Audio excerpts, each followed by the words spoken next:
Tom? How are you doing and your family doing since what occurred over the weekend? And what is your reaction to some court documents suggesting that the Israel-Palestine conflict might have had something to do with the motivations of the arsonist? Yeah. Well, first of all, I appreciate you asking about how we're doing. It's obviously been a challenge. My focus has been on being a good dad, a good husband, and a good governor, in that order. And just trying our best to answer our kids' questions, be honest with them, tell them what we know, and also tell them what we don't know. And to let them know that they're safe and they're going to be okay. And it's okay to feel a lot of different things. And it's okay to not be okay also.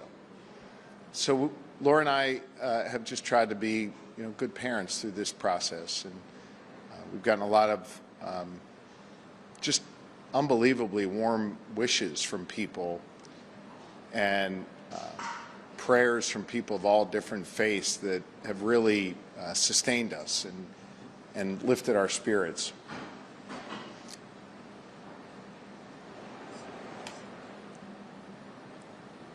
So much of the work that I do every day, so much of the news that you all cover, sadly is bad news, right? And yet in these days following the bad news, what Lori and I have experienced is just an outpouring of positivity and warmth from so many people that has really filled us up and has strengthened us. And I think has strengthened our kids as well. So we appreciate the wishes. I can tell you I've heard from every former living governor of Pennsylvania. Lori's heard from the First Ladies. I've heard from dozens of governors across the country.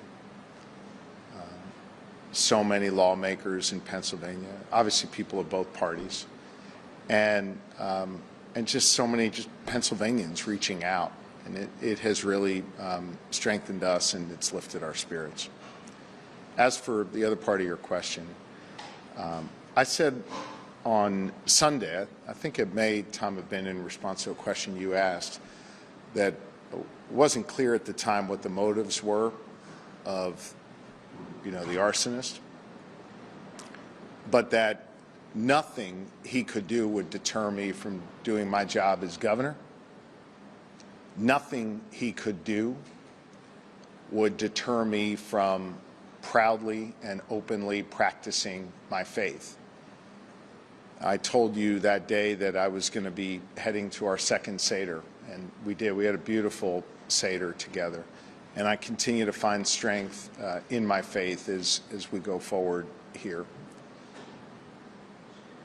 I know that there are people out there who want to ascribe their own viewpoints as to what happened here and why. I know there are people out there who want to adopt their own political viewpoints or their own worldviews to what happened and why.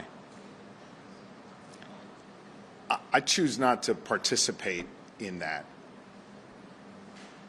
I said after the assassination attempt on the president in Butler, I said in Altoona after we captured the individual who shot and killed the U.S. healthcare CEO, and I said on Sunday that this kind of violence has no place in our society, regardless of what motivates it.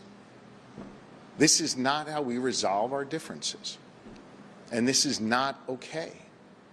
This level of violence has to end, and it has to be roundly condemned by everyone, both political parties, people from all different walks of life. It's not okay.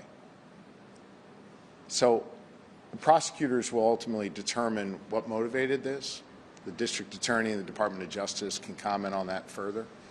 But right now, I think what we're trying to do is find the good in society not be deterred from our work, not be deterred from practicing our faith proudly, and to continue to move forward, as parents, and continue to move forward as Governor and First Lady.